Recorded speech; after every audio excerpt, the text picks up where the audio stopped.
Muy buenos días, tengan todos ustedes, espero estén teniendo un excelente día. Mi nombre es Jesús Ixel Cheng Cervantes. Mi número de matrícula es 2302031. El nombre del reto es el número 5 y se llama ¿Qué reglas se rompen? La materia es Derecho Internacional. El nombre de mi asesora es la doctora María Elena Santaella Verdejo y la película que escogí es La lista de Schindler. Esta película nos sitúa en septiembre de 1939. Alemania invade Polonia y las autoridades segregan a los judíos y eliminan al personal no esencial, por así decirlo. Hay mucha gente erudita y demás, solamente se quedan con las personas que les sirvan como mano de obra y mano de obra barata, y mandan al resto a campos de concentración o los ponen en ciertas ciudades para después mandarlos a campos de concentración. La película nos sitúa en marzo de 1941 en Cracovia, en donde estamos en el gueto judío, que sería la parte segregada de los judíos, donde se presenta nuestro personaje principal, que es Oscar Schleider o Schilder, no sé cómo se pronuncia, que la suerte le sonríe en esta ocasión gracias a la guerra. Él era un empresario muy malo, pero gracias a la guerra se vuelve un empresario muy exitoso, porque al ser despojados los judíos de sus pertenencias, porque ya no se les permitía la propiedad privada a ellos, al ser segregados, al ser invadidos y ser tratados como esclavos en este caso, o prisioneros de guerra, pues no eran merecedores a tener pertenencias, y Schleider se ofrece para ser el albacea de todos ellos, quedándose con todo y quedándose con la fábrica de esmaltado, ¿no? Esa es una fábrica donde hacen materiales para la guerra, porque pues al final de cuentas eran utensilios que se utilizaban para la guerra, ¿no? Y ahí lo podemos ver como no propiamente es una tarea de esclavitud, se puede considerar que sí, pero es el hecho de que no tenían un trabajo digno y pues tenían que hacer lo que en este caso los alemanes mandaran, si no eran ejecutados. El 13 de marzo de 1943 se ordena la eliminación de todo el gueto de Cracovia, porque pues ya la guerra se veía que iban perdiendo, entonces lo que trataban era reducir el número de la población, y los que no les servían en este caso eran enviados a campos de concentración y los sobrantes pues eran mandados a las cámaras de gas.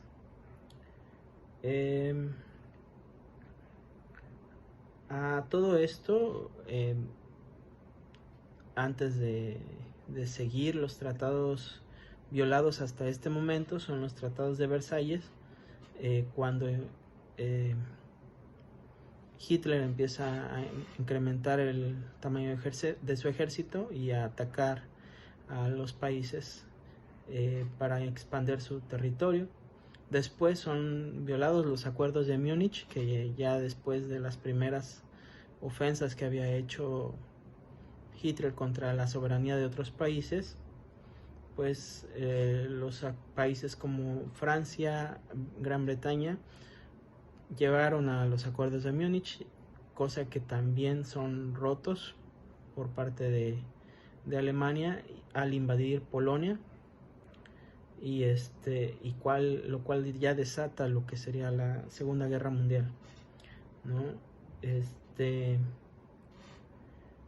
Luego en marzo de 1943, ya que se mandó a hacer la eliminación de los guetos de Cracovia, según la película nos muestra, todo a manos del general Damon Goethe, que es el villano o el antagonista de esta historia. Pues hay un cambio en el personaje, se le llamaría como es el camino del héroe, y ya sería su punto de inflexión. al ver que una niña de abrigo rojo es asesinada. Cambia todo en nuestro personaje principal, Oscar, y él busca salvar la mayor cantidad de judíos. Y mientras que está en este camino del héroe, por así decirlo, pasan diversas cosas. Por ejemplo, en 29 de abril de 1942 es arrestado por 5 días porque él besa a una niña por su cumpleaños para felicitarla, porque él nunca tuvo esa malicia para querer matarlos o sentir la segregación hacia el pueblo judío, sino que eran sus empleados y al final de cuentas los veía como tales, nunca los vio como inferiores ni nada por el estilo. Y es arrestado por 5 días. Y ya cuando los van a mandar a Auschwitz, él hace todo lo posible para que los envíen a una fábrica nueva que él quiere hacer. Para fabricar granadas y proyectiles.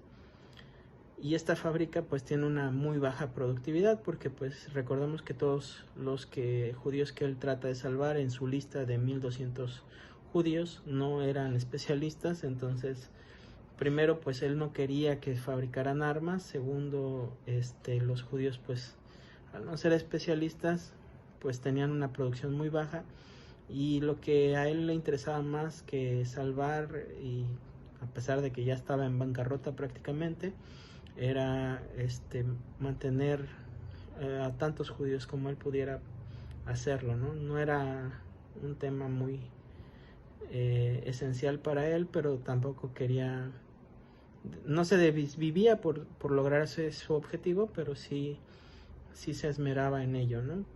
Tanto es así que al final de la película vemos que a pesar de todos sus esfuerzos, él logra salvar a 1200 judíos y le regalan un anillo que dice en el anillo: aquel que salva una vida es como si salvara el universo entero. Y es una cita del Tratado de Sanedrín de Mishnah, y es una cita muy bella, ¿no? En el transcurso de la película vemos cómo se violan muchos derechos humanos, como el derecho a la igualdad, la prohibición, la discriminación, el derecho a la vida, la esclavitud,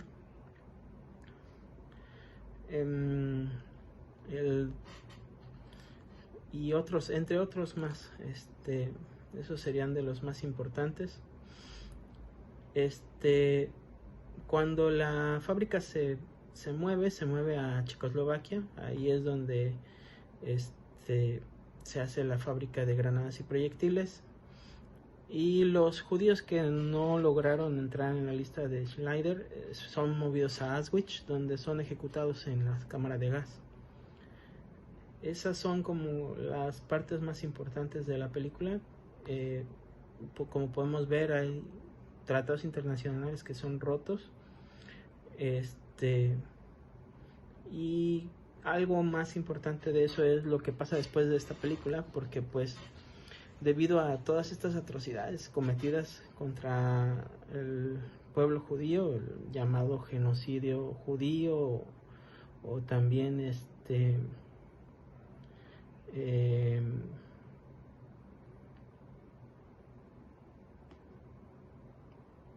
genocidio judío, pues en general tiene otro nombre, pero no logro acordarme de él. Crea lo que son los derechos humanos, y son como la base para juzgar a todos los generales alemanes en los juicios de Nuremberg, donde pues se les juzga por todas las atrocidades cometidas en la guerra, a pesar de que ellos decían que no estaban enterados. Como podemos ver en la película, pues muchos de ellos eran los que cometían esos daños a los derechos humanos, por así decirlo, salvajadas. Y el representante principal pues es el antagonista, que se llama Goethe, que nos logra dar todos esos ejemplos de cómo asesinaban a judíos indiscriminadamente bajo ningún juicio, bajo ninguna regla. Simplemente era un asesinato por asesinar, creyendo que son una raza superior. La otra parte del reto es decir la importancia que tiene el no atentar contra la seguridad nacional y el respeto al derecho internacional. Como lo pudimos ver, pues los tratados de Versalles, a pesar de que no eran del todo justos y era debatible, pues fueron los principales precursores de la situación de la guerra, de la Segunda Guerra Mundial, y un pretexto para Hitler para ascender al poder, ¿no? Aún así se deben de respetar los tratados internacionales porque pues nos llevan a guerras. Simplemente con eso es el fin del acabose. Y el hecho de que la soberanía nacional implica también lo que es el debido proceso, nos marca un antes y un después para que haya una equidad entre toda la población. Eso es parte de la soberanía nacional.